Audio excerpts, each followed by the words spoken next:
What Do You Do is a jobs and careers podcast dedicated to demystifying careers we don't know much about and exploring unique approaches on ones we think we do. I'm Adam from Dandelion Video Production, and each episode I'll be having honest conversations about what these careers actually involve. I'm here with Martin Cadwallader, a cybersecurity consultant, so if you're looking to understand a bit more about your cybersecurity, thinking of getting into the field, or just want to have a nosy about Martin's job, this podcast is for you. Right, welcome to the podcast, Martin. Hello. Very glad to have you here. Right, if happy to kick off, what does a cybersecurity consultant do? Well, there's all sorts of different ways to answer it. I'll try and keep it as simple as possible. The main thing I do is I speak to organisations and I understand who they are, what they're trying to achieve, and their timescales for doing so, and try to help them assess and reduce risk along the way. I speak to predominantly law firms and accountancy firms, largely because of the amount of cybersecurity issues within those spaces, but also because of obviously the reputational harm it could do to them, etc. So my general message is trying to help them build a roadmap, understand where they currently are and where they're looking to be.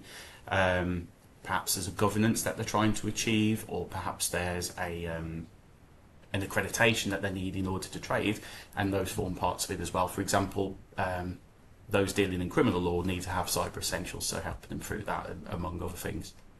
Okay. And I think I'd rather asking what cybersecurity is, I'm assuming people would know what that is, but Okay. Why is cybersecurity important?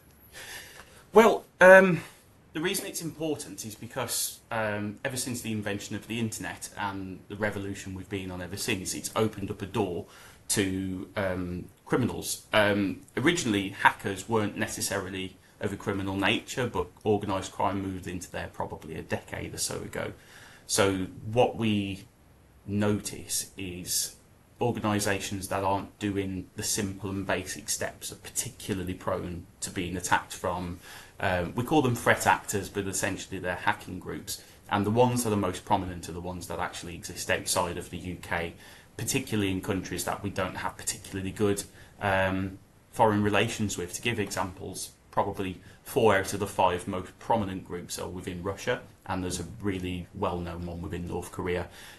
And the main reasons they are there is because in the event of us trying to extradite said cyber criminal, we would be very, very unlikely to actually extradite them and ever put them on trial. Okay, yeah, that's they thought it through then, haven't they? Yeah. So I'm a small business owner. I'm a sole trader. I'm on my own. I've just got like the basic Google workspace. I mean, it doesn't matter. It's not a Google specific thing. They won't attack. They won't target me, will they? Organised crime is going into all kinds of size of businesses, not necessarily the small ones, not necessarily the big ones, but any firm that they believe that they can get an open door into. And the thing that's precious to them isn't necessarily because they value your data, they know what value it carries to you. So to give you an example, there are numerous firms that have suffered this, but we do a lot of events with Hereford Worcester Chamber of Commerce, which is where me and you met. We're their official IT partner, so we tend to come in and consult. We did an event last September with them, and one of the guest speakers was Paul Abbott at a firm called Knights of Old. So they're a bit bigger, obviously, firm, but probably around a couple hundred users, something like that. They had an incumbent IT services provider, they had an antivirus, they had ISO 27001, which is about data, all sorts of other things that you could think of. It was a business with 3 owners, each with a stake, 5 million each, there or thereabouts. They suffered a cyber attack months after they closed. So all those owners walked away with nothing. So that's a very real world example. So this was a company doing things. So to answer your question, there isn't a single firm in the world that should think to themselves, right here, right now, we are untouchable, and right here, right now, we're not going to be targeted. And I have to be careful with that message because it can sound very doom and gloom, and that's not my style. But you always have to assume at some point you probably are going to have somebody attempt to get into your network. The question is, what layers have you added and what sensible steps have you taken to mitigate against that risk or reduce it? Okay, no, that's a good point because it's it's just a thing to think so easily that small businesses won't be targeted because how would they even know about them? But I mean, I guess in the age of AI, where anything can be scraped in 5 seconds and anything can be listed and things can be done so quickly and so fast that something like that could happen before you've even realised that it's happened. Yeah, most people don't know it's happened. To use a typical model, a would-be hacker wouldn't necessarily get into your network and instantly start doing something. They tend to sit and wait for a little while. So what we find a lot of the time is somebody will hack in and obtain credentials and list these upon the dark web. And then hacking groups will go onto the dark web, exchange cryptocurrency for these credentials to use names and passwords. They will then gain access to your network, and they typically wait even a couple of months or so in a lot of examples. And they'll sit and they'll watch and they'll see what time people are logging in, what data they're accessing, what time people log out. And it's after analysing for some time that they start to make some moves. For example, if you have a backup, they'll look to prevent it. That's really important because the thing they're going to try and do is take your data and make you pay money for it. So they'll shut down your backup if they can. They'll have a look and ideally find the right time to strike. And by strike, I mean what they'll do is they'll start downloading software onto your end user devices, typically a ransomware or something like that. And what will happen is you'll come into work on, let's say, Monday morning. It's happened in the early hours of Saturday. You'll attempt to log in and there'll be a screen and it'll say something like, just to be advised that this is ransomware, you have been attacked, you need to get in touch with these people, you're going to pay this in Bitcoin, or we're going to post all of your details on the dark web. And as you can imagine, you think of a typical business and what data they have. Even just a normal one is going to have some sensitive info, payroll info, names, addresses, possibly copies of driving licenses, possible passports. There's some really horrid examples. A few years ago, there was an example of a firm it's a cancer hospital in the US, and they had lots of sensitive images of patients, as you can imagine, and they actually published these nude images of patients over the dark web. So if you think that these people may have any morals whatsoever, please don't be mistaken. Yeah, that's a really unsettling example. It's horrific, isn't it? It's at your most vulnerable time and your family's most vulnerable time, and all you need to focus on is getting well and possibly even surviving. And you've got people doing that. This is why we try to go out and we try to give the advice that we do. But again, it's always really, that tightrope is something I'm really conscious of, because I don't want to be that person. You're going to be attacked, your business is going to go, you're going to have nothing to give to your kids unless you buy this big shiny thing. It's more, just assume that you will be hacked at some point. Let's think of how we can make that more difficult so that they eventually think, this is too difficult, I'll move on to the next one. And that tends to be my approach. Well, I see, not doom and gloom if you say it's going to rain one day, so you might have an umbrella. Of course, that's a really good example, actually. I might use that. Marketing. Umbrella. There we go. But on a serious note, it is that it's thinking. At some point, things will change. At some point, things will happen. What are you going to do to anticipate that and prepare for it? Well, I think we'll come back to anticipation in a second. But what happens after you have that screen come up? How would people? There's no way back, is there? If you're at the point of screen coming up, we'll always advise that you don't pay the ransom, because what we tend to find is even if you pay the ransom, they just publish the details anyway. These aren't people held by a standards agency or an ombudsman or anything like that. So if they give you their word that they're not going to publish it, you pay them and then they publish it, who do you take your complaint to?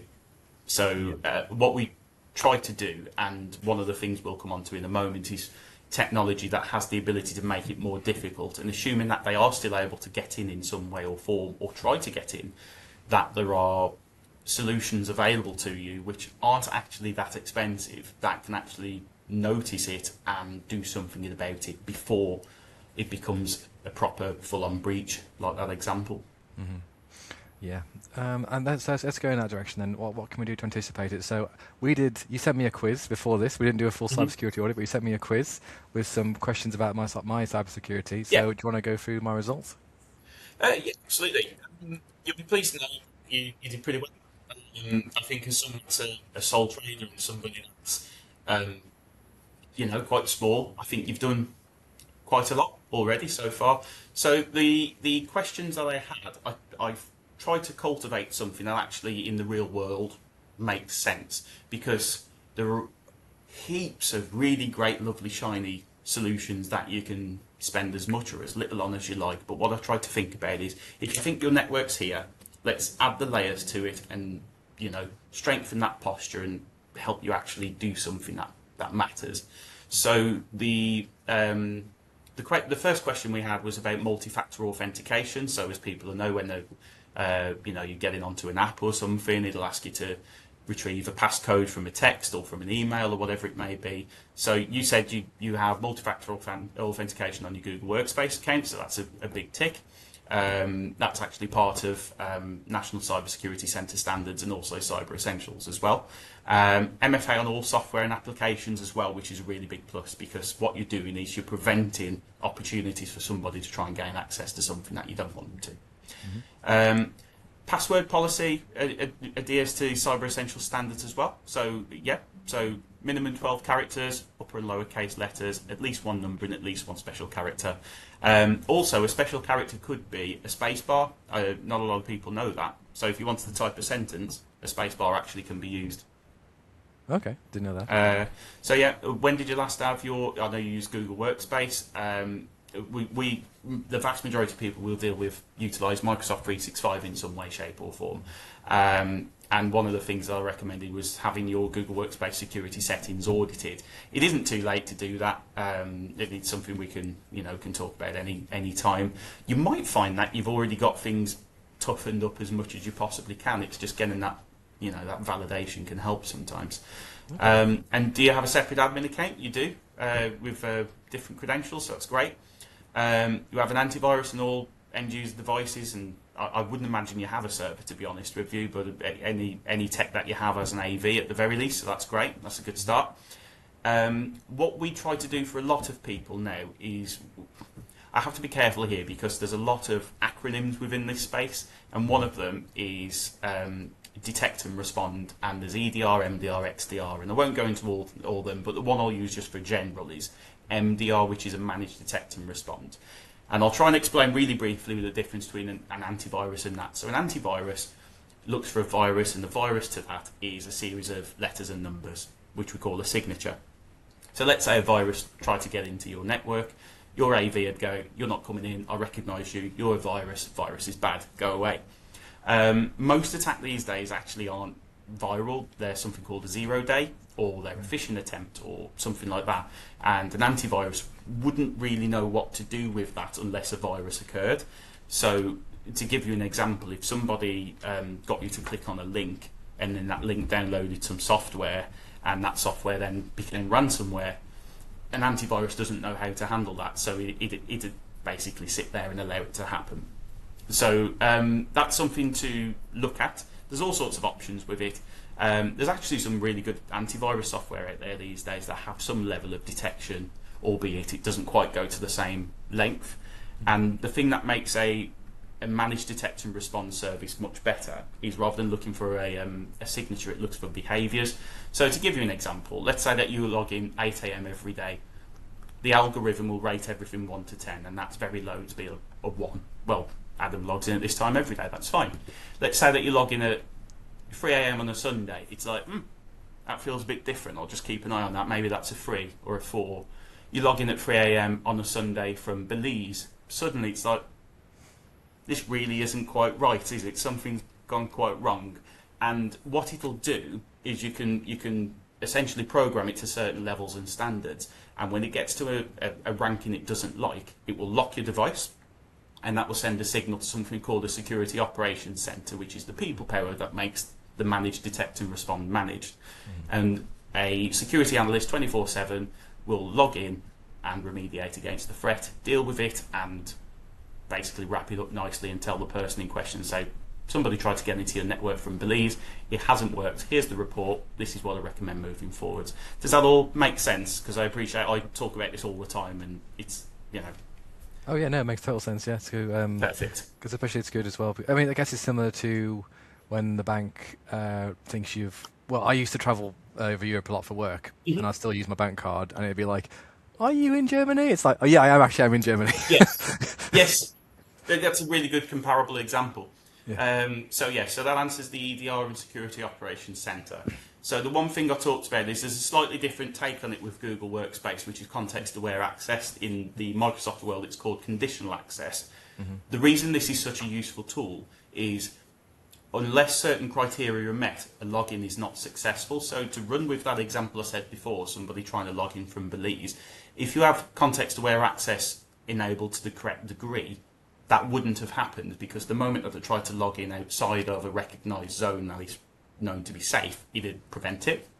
So with conditional access, I can't talk too much with the Google Workspace stuff because we don't do it so much, but with conditional access, the standard settings are that the device has to be registered with an IP within the UK.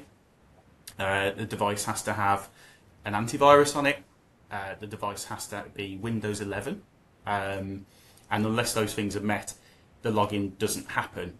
But then even if the login does happen, you've still got things like two-factor authentication, etc. But it makes it much more difficult. And all we want to do here is just frustrate the criminals and make them think this just isn't worth the effort. I'm going to move on.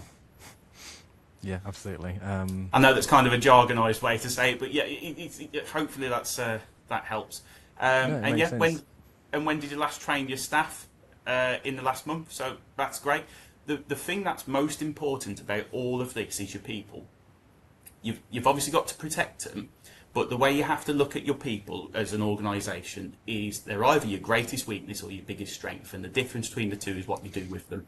If you train them and spot them to identify a dodgy email or whatever that may be, you've took the biggest step. You've created what we call the human firewall. Yeah. So, scores on the doors, you scored a very healthy 6 out of 10. Nice. So what I would say to you is there are organisations that sadly I've spoken to that score less, quite a lot, if I'm going to be brutally honest. I think the main thing I'd say to you is if the context-aware access is looked at sooner rather than later, I think that'd be probably the biggest, most sensible step you can take right now. I think the other thing's great if you can work toward it, etc. But yeah, if you can have somebody look at your security settings and enable context-aware access, that'd give you a very healthy 8 out of 10, and I think that would probably reduce your probability of a successful hack quite a lot. Okay, that's good. I'll add that on my to-do list and I'll get it sorted as soon as I can. So thanks for the There you go. advice. No problem. Podcast is over now. You've given me the free thing that I wanted, so all done. But anyway, what I was going to say was you said there was an example of an accountancy firm that had less points than me, and it was I would say probably 2 out of 10 that have scored. They had quite a lot of concern, and I obviously won't name the firm. I won't talk about where they are, etc. But this. I speak to predominantly law firms. I also speak to a lot of accountancy firms, and what concerns me the most is they have the most sensitive data you can have on any individual. They have obviously bank account details, driving license, lots and lots of things, assets. And my worry is, in some cases, not all of them, and not most, even if I'm honest, but in some cases, I feel like they're burying their heads in the sand and they need to do more. We'll probably talk takeaways in a moment, so forgive me if I'm spoiling the end. But my key takeaway is EBC Group are fantastic. I'm meant to say it, but I mean it. We are really, really great at what we do, and we invest heavily in the right solutions because we try to do things properly. What I would say to you is there are lots of managed services providers out there, and lots of them offer a free audit. The biggest advice I'm going to give any listener today is don't take it for granted. If you've got a good IT person in, or you've got a good IT team in, or you've got a managed service provider, that you probably have, and that's probably right. But just get yourself a second opinion. Get out there, just get somebody to have a look, and just make sure there isn't something obvious, because you wouldn't believe how many times I've had conversations with people and I've said we're great, we've known them for years, we do this and this with them, they're like an employee, and then there's a problem that could have been really quite easily fixed. Hmm. Yeah, I guess it goes back to you saying about the people are the weakness. It's the complacency or the not being Yeah. trained correctly. If you've got the right people with the right training, they're your biggest strength. If that isn't the case, they're your biggest weakness. Actually, that's a good point you just raised as well. So, what are the? I think it's quite similar to what you just said. But what are the biggest vulnerabilities that you do find when you talk to new clients? The biggest vulnerability is their staff do not know how to spot a phishing email or a spoof email. Um, I'd say that's probably number one. And also, in some way, shape, or form, your biggest opportunity and risk is your Microsoft 365. Oh, in your case, obviously, your Google Workspace. The reason I say that is most people don't have a server anymore. They're utilising cloud infrastructure or they've got SaaS applications. So the responsibility and ownership of that environment that your stuff lives in isn't yours. So the things that are left is the endpoint, so your PC or your Mac or whatever it may be, and your 365 environment. With Microsoft 365, it is, I would say, more often than not, it is the route of people getting in. So whether it's they've correctly guessed the username and password and got in that way, or whether they've sent an email or some sort of backdoor. I mean, we had one that I saw recently, and somebody tried to share a SharePoint file with me, and it turned out that they were hacked, and then somebody was sending emails as them with a SharePoint link, and then if I'd have clicked on that, they would have basically asked for my login credentials, then logged into my network as me, and done the same with my connections, if that makes sense. Yeah. So, yeah, if your people know how to spot a dodgy email and your Microsoft 365 has taken you've taken sensible steps with your Microsoft 365, those are probably the biggest areas I would advise here and now. Those are the biggest weaknesses, definitely. Yeah. No, absolutely. Because I exactly, it's the same point over and over again. It's just like people are the biggest weakness and the biggest strength, and yeah, if people are trained correctly, and I suppose a lot of solo entrepreneurs and small businesses only have maybe one person, and that one person doesn't necessarily have the training either, and it's you are the single point of failure for your entire cybersecurity system if you don't know what you're doing yourself. So how did you get into cybersecurity? My first proper full-time job was in a contact centre in good old Briley Hill in the West Midlands, which I know you're familiar with the area from way back when.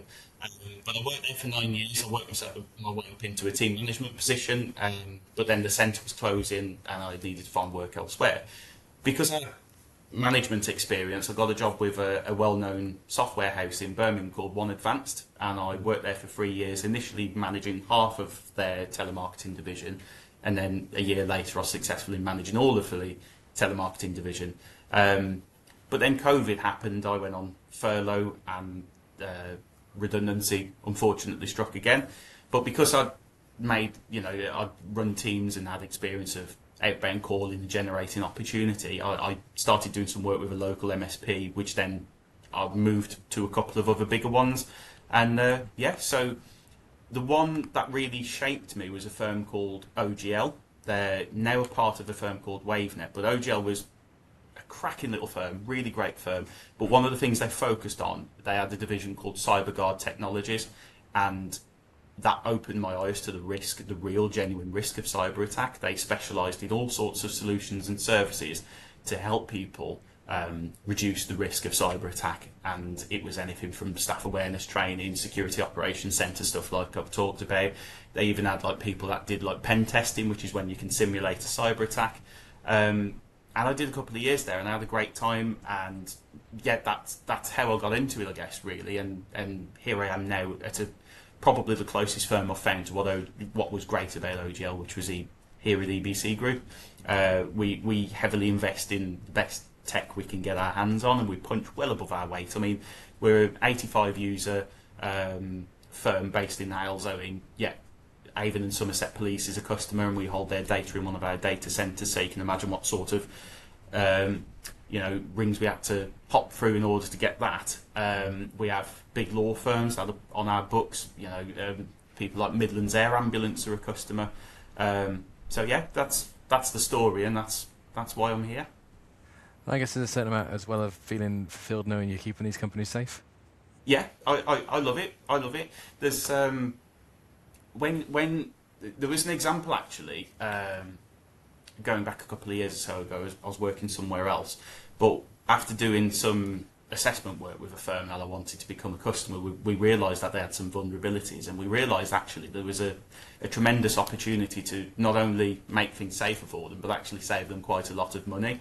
They were paying a lot for servers that they didn't really need, and we were able to integrate a lot of their tech into 365 and move things into SaaS. While we were doing it, we actually noticed that they had a lot of leavers accounts, so people that had left the business, but their accounts remained within their 365 tenant. And people all around, and I literally mean all around the world, were trying to use these username and passwords to get into their network, but because we had recently put in conditional access, it prevented them all from happening. I saw the map while, we had a software that actually pulled it all out, and it was like, Turkey was somewhere, Dagestan in Russia was somewhere, Singapore, it was even like Japan, somewhere in Africa, I can't remember the country, Argentina, and it was crazy. So somebody clearly found a password that may have worked for one of these people's accounts somewhere, published it on the dark web, and hackers were trying to get into the network. So yeah, I can honestly say there's more than one example of that where I've literally identified people at the right time and got them the right tech and helped them survive cyber attacks. Yeah, no, that's like I can't believe sometimes the breadth, and it's like how do you possibly find the password for that account? But it's just, and then it ends up on all these places. It's just I can answer that actually. The way it works is they'll get your passwords from somewhere else. Again, while I was at OGL, one of my customers, we did some security testing with them, and they had over 100, well, more like 126, 127 users at this firm I was working with, and we managed to get 97 of their passwords. really. It's safe to say, shortly after that, they started doing Cyber Essentials, and they changed their password policy to the thing that you've got. Yeah. That's ridiculous. Yeah. Yeah. There was a culture there at the time, which was very quickly changed. But there was a culture there at the time where people just used, common passwords and wrote it down on a post-it note and those sorts of things. But that was very quickly changed. Yeah. Yeah. I think as well, like figuring out where people work, we all publish our career history on LinkedIn, don't we? It's like, I've got so-and-so's name and their password, and I can go on LinkedIn and try and guess which companies they work for and what the layout of the email address is. Yeah, but to make it worse, there's a device in there called a password cracker. It's probably got other names as well. But if you imagine a desktop PC, just the computer itself rather than the monitor, get one of those and turn it into some sort of beast, and it's able to decipher and try hundreds of password combinations per second. So if they put that on your username, it'll quickly scan the web and try and find passwords and do different iterations. So, for example, if it's password 1, try password 2, password 3, password 4, password 4, exclamation mark. And you do that hundreds of times per second. Right. So sometimes it's inevitable. So that's why you have to have something greater than your username and password. That's why two-factor authentication becomes important. That's why conditional access becomes important. That's why, technology that can decipher and prevent cyber attacks is important, because they're all layers that prevent that from becoming more, because at some point somebody will have their password accurately guessed, and it's what happens next. Yeah. I suppose as well, we don't, like, example of Matalan being hacked so long ago, or like you said, Matalan, you hopped to Matalan in 2012. It's like we also forget how many websites we sign up for, don't we? And how many websites we haven't accessed forever. Well, yeah, because we've been in the cost of living crisis for probably 6 or 7 years, haven't we? So everybody's trying to find a bargain. Everyone's trying to, make the best of their life and things. And a lot of these organisations will say, if you sign up as a member, you can have 15% off. So the first thing you do is go. And if you're using that same password for your work, and this company gets hacked, they've got your work password. Yeah. And it's the education piece. Education is the thing that will probably help most organisations. No, absolutely. Definitely. What am I going to say? Sorry, I was looking at the questions next bit. But no, it's. I think it just keeps coming back to the same thing, doesn't it? Of just basically understanding And it does seem, from what something you were saying earlier, about if things are set up correctly and you do have maybe an external team supporting you, then it's still a chance, but at least you've done enough layers to frustrate a thing. But all that comes crashing down if someone does something like this, where the person's clicked the wrong button, or like I've replied to the wrong email, or and there's so many different creative That's ways that exactly people it. can do it. Yeah, You can do all these things, all these. It's you can do all those things, and then there's a very simple person's action that can kind of bring it all crashing down. So clicking on the wrong link or whatever. But then there's things you can do to prevent those emails coming in. So the one thing we're talking about is Microsoft license called Business Premium, because a lot of security features within it, such as Intune, such as conditional access, such as Defender, which will look at like the safe links they call it. So if a link's part of an email, it'll siphon it off and quarantine it, and kind of flag it as this might be a problem. But also you can put email banners that say that the email's from outside of your organisation. So to give you an example, if let's say my CEO Rich was sending me an email, but they changed EBC group to, I don't know, EBC 5 group to try and make it look like a G or something like that.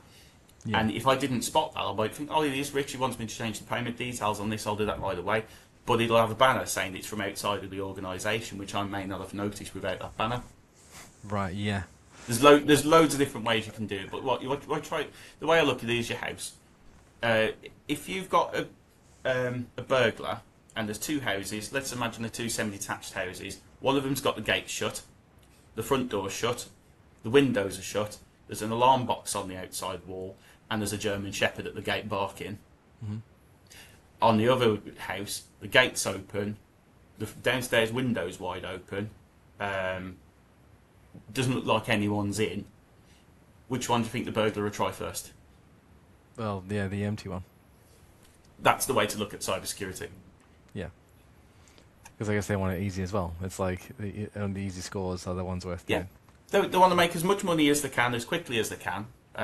So they're going to go with the path of least resistance. Yeah, makes sense. And I just think it's more that a lot of people just don't think about it, do they? They just think, oh, I've logged into my so and so, and like nothing can touch me, and I've got. Or I was going to say I've got a long password, but maybe they haven't even got a long password. Maybe they haven't even got two-factor authentication. I think it's just like, oh, I don't want to be bothered with this, sending this code to this. It's come up again. It's just that's the kind of thing that can really. Yeah. Yeah. Yeah, it's exactly. I've got a long password. I've had it for years. It hasn't been a problem before. Why is it a problem now? I use it on my Tesco shopping and everything, and you're like, no, Yeah. no. Yeah. Because if it can happen to like Matalan, if it can happen to Marks and Spencer or Jaguar, then like There's so many. Sports Direct, Ocado. There's so many big organisations, and what I hear a lot is people say, "But they're big organisations, of course, they're getting hacked." But I'll go two ways. One, what defences do you think they have, and were still hacked that you don't? yeah, And two, what makes you definitely sure that they're not going to at least try and knock on the door?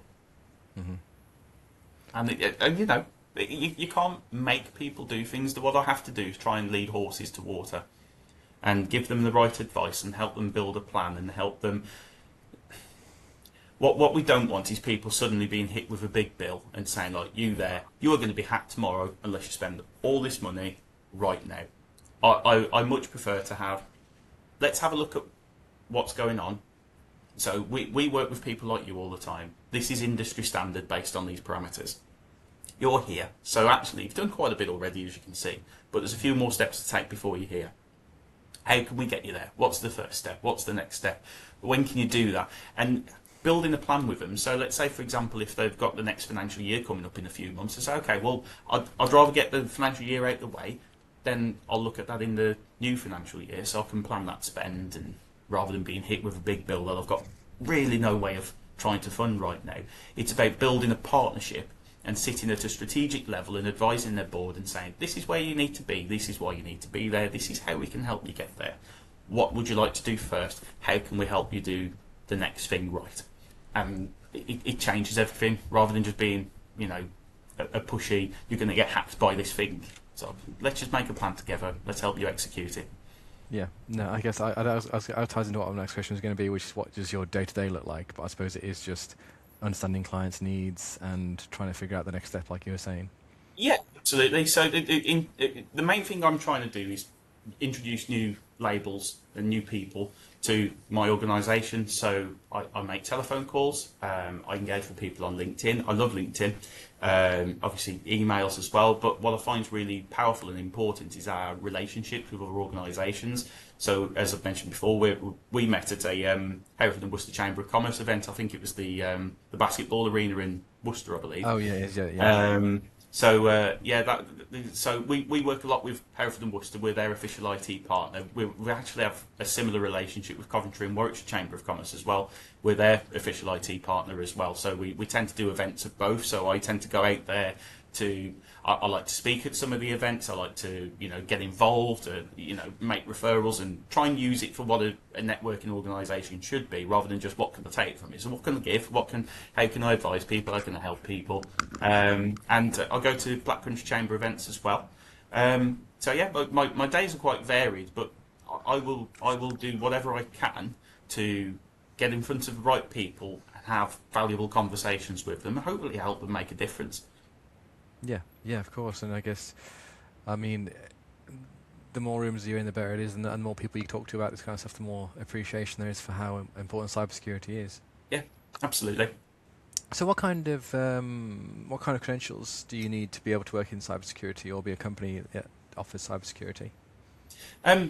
It depends on the role. I can't speak too much for others because, like, for example, to be a certified pen tester, you need something like a CREST accreditation. To be able to hold people's data, you have to have certain credentials, such as, for example, ISO 27001 makes that more desirable. Cyber Essentials Plus is something that people should really look for as well. In terms of the people and the individuals, the thing that you need to do more isn't necessarily credentials and things. It's just to arm yourself with the right information. So for me, I don't have a specific credential or accreditation I have to carry, but what I just try to do is make sure I'm up to date with what's the threat landscape looks like. So what I mean by that is, how are people currently being compromised, and what are the ways that we can mitigate against that? So we have a lot of security partners that we work with, but we have a lot of in-house technical expertise as well. So we tend to have a lot of workshops on how we can learn from things that have happened and what we can do differently. The main thing is just education, which it's funny, isn't it? Because the conversation keeps coming full circle. It keeps coming back to arming yourself with the right information. For me personally, I don't have to be a subject matter expert. I just have to know who I'm speaking to, what value I can bring to those people, and what people I can bring in to take that conversation further and develop an idea into something that actually works for them. Yeah, absolutely. But no, you're absolutely right. Just keep coming back to the person thing, and it's like you need to keep yourself educated just as much as you want to educate your clients and people that you meet about cybersecurity, and make sure that everyone's doing as much as they can to make sure that their organisations are as secure as possible. Yeah. What I suppose it's coming out of that is, what's the biggest challenge about your job? Sometimes people have had a long-standing relationship with an IT manager or an IT vendor of some form, that they feel secure based on the longevity of that relationship, which in a lot of instances they'll probably be absolutely fine. But what we found in a lot of the conversations that we've had, it's rare that a company is attacked that have had, that have been doing X, Y, and Z, and are constantly reviewing, and are constantly trying to adapt. It tends to be more the company that's had an incumbent IT provider for quite a time, and they've just allowed them to get along with it and not seeing it as an urgent priority. Mm-hmm. It's common. So yeah, the biggest challenge I find is, even if you do get through to somebody and you have a conversation of value, they're unwilling to change their stance, and they're unwilling to potentially compromise a relationship, which is fine. A lot of the time, we'll actually work with an existing IT provider and actually just augment what they have. So they may have, a smaller IT firm doing their tickets and those sorts of things, and then we come in and do the cybersecurity stuff that they can't, and it tends to work really well. So I would the thing I'd say to people would just be open to a conversation and just be open to the idea that things will change and you should change with them. Yeah. I think that's actually just reminded me of something I was reading about a talk, and basically the guy doing the talk was arguing that people who tinker, and the example he gave was change from the default browser to a different one, it was on old. He was using Chrome as the alternative. Obviously, Chrome's not alternative anymore. And basically, he was saying that people that are constantly trying to find ways to do things differently are more innovative. And I suppose it's the same thing of if you sit on your laurels and you don't want to keep tweaking and making sure you've got the best option, then people out there are going to get ahead of you, aren't they? Like the threat actors, is it? Sorry, I'm not. Yeah. Yeah, they're going to find some new way. Yeah. They're going to find some new way to do something. That's the sad truth. They are innovating. Yeah, and so you've got to kind of even if you're a security. I suppose what I'm trying to say to the listener is even if your security is decent, it may not be this time next year. Especially the way things are accelerating in terms of technology, in terms of automation, AI. I suppose things are always going to change, and like you're saying, you may be able to still keep working with the same person you're working with. It just might need to augment them a bit with something else. Yeah, absolutely. Just get a second opinion sometimes. If you were having work done on your house and you were going to get a new decking fitted or whatever it might be, you're probably going to get more than one price. Yeah. And just apply that methodology. Just apply some common sense, and just every now and then, they're probably doing everything that they should be doing, and they're probably doing a great job. But rather than just saying they probably are, confirm it. Get an audit done by an external party, see what's going on, and you may find it's the best thing you ever did.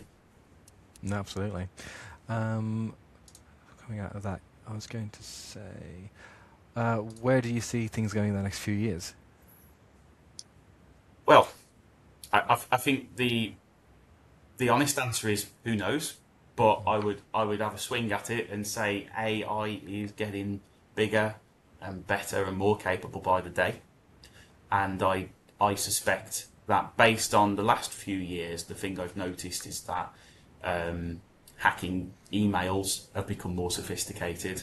If you remember, once upon a time, we'd get an email come through and it was in broken English and a little laughable. I think those days are behind us in the most part. Nice. I think they're largely undetectable. The thing that I think is going to happen is I think Cyber Essentials and the National Cybersecurity Centre are going to start insisting that people have higher and more sophisticated levels of technology in order to mitigate against risk. I think more people are going to look at their supply chain as a threat as well as an opportunity, because if you look at a lot of these attacks, they're coming through their supply chain. They're coming from an email from a trusted source, because the example I gave you before, somebody emailed me and said click on the SharePoint link. If I'd have put my username and password into that, they'd have got into my network, and then from my email address legitimately sent emails to other people, and it would have been undetectable. Yeah. So I think more people are going to insist on, if you're going to trade with us, you need to have Cyber Essentials, or maybe even Cyber Essentials Plus. I just think the attacks are going to become much better. Deep fake is something we're noticing a bit more these days, so I think that's going to get more and more. So assuming that the attacks these days are pretty good, and based on 3 years ago the rate of growth, I think it's fairly easy to say they're only going to get better. What are you going to do about it? Mm-hmm. Yeah, I suppose which is only going to need more cybersecurity experts. So yeah, just one or two. Every now and then, just make sure that your Microsoft 365 has been set up correctly. Make sure that it's as hard as possible to get into your network, and you're probably going to be okay. Okay, good. What would you say is a sort of essential skills for someone working in cybersecurity? It sounds obvious, but listening skills. Okay. There's so many people out there that are just talk. And the best thing you can do is sit and listen to somebody, and rather than make it a cybersecurity conversation, listen to where they are, listen to what's important to them, listen to where they're trying to go, and then think, okay, so that's your route, that's where you want to be in 18 months' time, these are the things that you want to achieve. What are the threats within that? What could possibly derail it? And that's why when we talk about IT, cybersecurity, all those sorts of things, the reason we try to get in at a board level and talk at that level is because it is part of the growth conversation. Your business is not going to grow if you're losing tens of thousands of pounds a day remediating cyber attacks. Yeah. I can't put a number to it because it changes for everybody, but everybody knows how much their business makes a day. And if you've got a business that can't work for the day because their systems are down, because somebody's hacked them, you've lost that money. And also, you look at a lot, think of it this way, if you go to your normal shop that you buy your milk from, and that shop's closed, the first thing you're going to do is go to another shop to get that bottle of milk. You're not going to wait, you're going to get that bottle of milk because you need it. And I bet if you go into that other shop and the milk's, I don't know, slightly better priced, or you get in there and it's like, oh, they've got a really lovely bakery aisle, I'll buy some things from there. You might go back to that shop and not go to that other shop again. Yeah. That's the way to look at it. If your supply chain will go elsewhere if they're not able to trade with you, and if you have a ransomware attack and you're down for weeks, the world's going to keep turning. Yeah, yeah. That goes back to what I talked about with the customer experience specialist in another episode, where it was just like it's customers almost don't need a reason to switch. Sometimes you've got to work really hard to make sure that they stay, and cybersecurity is a part of that, making sure that you're available. Just be more curious in your conversations. I once heard a phrase, and it's you have one mouth and two ears, use them in proportion, which is really great advice. So yeah, if you understand a person's goal and you understand what they're trying to achieve and why they're trying to achieve it and what values they have and what's important to them, you're probably going to find them something that actually fits them and their story. And if it's the right products at the right time and it's got the right price point and you've got the right referenceability, there's a pretty solid chance that you've got yourself a new partnership there. Yeah, absolutely. We were talking a little bit about like people getting into cybersecurity. What would you say to someone that just want to work in cybersecurity? Apart from the skills, what would you say as advice? Be ready to be in a community that's ever adapting and changing. If you come into it with an open mind and come in ready to learn and be ready to be proven wrong, then you're probably in the right place. I've got a 14-year-old son, and he's very interested in computer science, and I'm trying to guide him towards cybersecurity. One, because I'm kind of concerned of what role AI will play in the jobs of the future, whereas I feel like there's going to be certain jobs that's always going to be people driven, always going to have people power.